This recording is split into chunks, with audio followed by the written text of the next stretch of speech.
Channel subscribe ചെയ്യാൻ നോട്ടിഫിക്കേഷൻസിനായി bell icon press ചെയ്യുക. Video ഇഷ്ടമായെങ്കിൽ ലൈക്ക് ചെയ്യാനും ഷെയർ ചെയ്യാനും മറക്കരുത്. അപ്പോൾ നമുക്ക് വീഡിയോ കാണാം.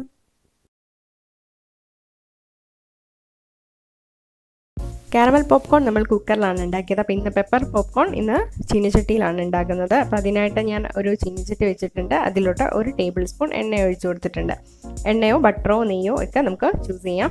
ഞാനിവിടെ സൺഫ്ലവർ ഓയിലാണ് എടുത്തിരിക്കുന്നത്. എണ്ണ നല്ലോണം ഒന്ന് ചൂടാവട്ടെ. ചൂടാകുമ്പോഴത്തേക്കും അതിലോട്ട് ഞാൻ 100 ഗ്രാം പോപ്കോണിൻ്റെ കോണ് ഇടാണ്. ഇനി ഇത് നല്ലോണം ഒന്ന് എണ്ണയായിട്ട് ഒന്ന് മിക്സ് ചെയ്തെടുക്കാം. പോപ്കോൺ ഉണ്ടാക്കുന്ന പാത്രവും വലിയ പാത്രം നോക്കിയെടുക്കുക, കുക്കറായാലും. കാരണം ഇത് പൊട്ടി വരുമ്പോഴത്തേക്കും 10 മടങ്ങ് കൂടുതൽ സൈസ് ഉണ്ടാവും. അപ്പോൾ അത് കൊള്ളുന്ന രീതിയിലുള്ള പാത്രം വേണം നമ്മൾ സെലക്ട് ചെയ്യാനായിട്ട്. കോൺ നല്ലോണം ചൂടായിട്ടുണ്ട്. ഇനി ഇത് അടച്ചു വയ്ക്കാം. അടച്ചു വയ്ക്കുമ്പോഴും ചെറിയൊരു ഗ്യാപ്പ് ഉണ്ടായിരിക്കണം.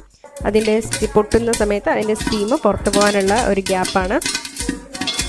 പോപ്കോൺ നല്ലോണം പൊട്ടി തുടങ്ങുന്നുണ്ട്. തീ ഇപ്പോൾ മീഡിയം തീയിലാണ്. ഒരു ചെറിയ ബർണറാണെങ്കിൽ നിങ്ങൾക്ക് ഹൈ ഹീറ്റിൽ വരെ വയ്ക്കാം. ഇടയ്ക്കിടയ്ക്ക് ഒന്ന് കുലുക്കി കൊടുക്കാം. അടച്ചു വയ്ക്കുമ്പോൾ ചെറിയൊരു ഗ്യാപ്പ് കൊടുക്കാം, മറക്കരുത്. ഇനി കോൺ പൊട്ടുന്ന സമയം കുറഞ്ഞു വരുമ്പോഴത്തേക്കും നമുക്ക് തീ ഓഫ് ചെയ്ത് പോപ്കോൺ റെഡി ആയിട്ടുണ്ട്. ഉടൻ തന്നെ നമ്മളൊരു പാത്രത്തിലോട്ട് മാറ്റുക.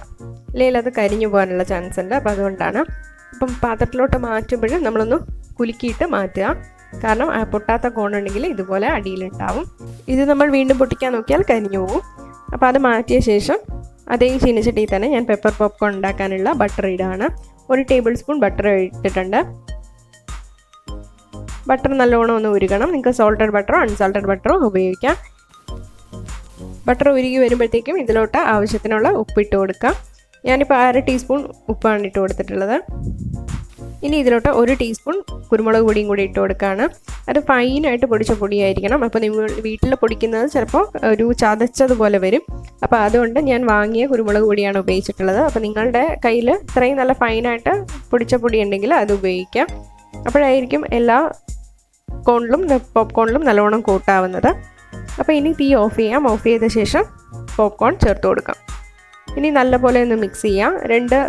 നേരത്തെ നമ്മൾ കാരമൽ പോപ്കോണിൽ ഇളക്കിയത് കൊടുത്തതുപോലെ തന്നെ 2 സ്പാറ്റുല ഉപയോഗിച്ചിട്ട് 2 തവി ഉപയോഗിച്ചിട്ട് പരന്ന തവിയായിരിക്കണം. നല്ലപോലെ ഒന്ന് മിക്സ് ചെയ്തെടുക്കാം. തീ നമ്മൾ ഓഫ് ചെയ്ത് കഴിഞ്ഞു. കുരുമുളക് പൊടിയുടെ പച്ചമണമൊക്കെ മാറുമ്പോൾ തന്നെ നമുക്ക് തീ ഓഫ് ചെയ്യാം. എന്നിട്ട് ഇത് തീ ഓഫ് ചെയ്ത ശേഷം ഒരു 1 മിനിറ്റ് നല്ലപോലെ ഒന്ന് മിക്സ് ചെയ്ത് കൊടുക്കാം. നിങ്ങൾക്ക് ടേസ്റ്റ് ചെയ്ത് നോക്കിയിട്ടും ഉപ്പോ കുരുമുളക് പൊടിയോ നിങ്ങൾക്ക് കുറച്ചുകൂടെ വേണമെന്ന് തോന്നുകയാണെങ്കിലും ഇതുപോലെ കുറച്ച് ബട്ടർ ഇട്ട ശേഷം ഉപ്പോ കുരുമുളക് പൊടിയോ ഇട്ട് നല്ലപോലെ ഒന്ന് മിക്സ് ചെയ്ത ശേഷം ഇതിൽ പോപ്കോൺ ഇട്ടൊന്ന് മിക്സ് ചെയ്ത് കൊടുത്താൽ മതി. നമ്മുടെ പോപ്കോൺ റെഡി ആയിട്ടുണ്ട്. ഓരോ പോപ്കോണിലും നല്ലപോലെ കുരുമുളക് പൊടി പിടിച്ചിട്ടുണ്ട്. ഇനി ഇതൊരു ചൂടാറിയ ശേഷം ഒരു എയർ ടൈറ്റ് കണ്ടെയ്നറിലിട്ട് സൂക്ഷിക്കാം. ഈ വീഡിയോ എല്ലാവർക്കും ഇഷ്ടമായി എന്ന് വിശ്വസിക്കുന്നു. Thank you.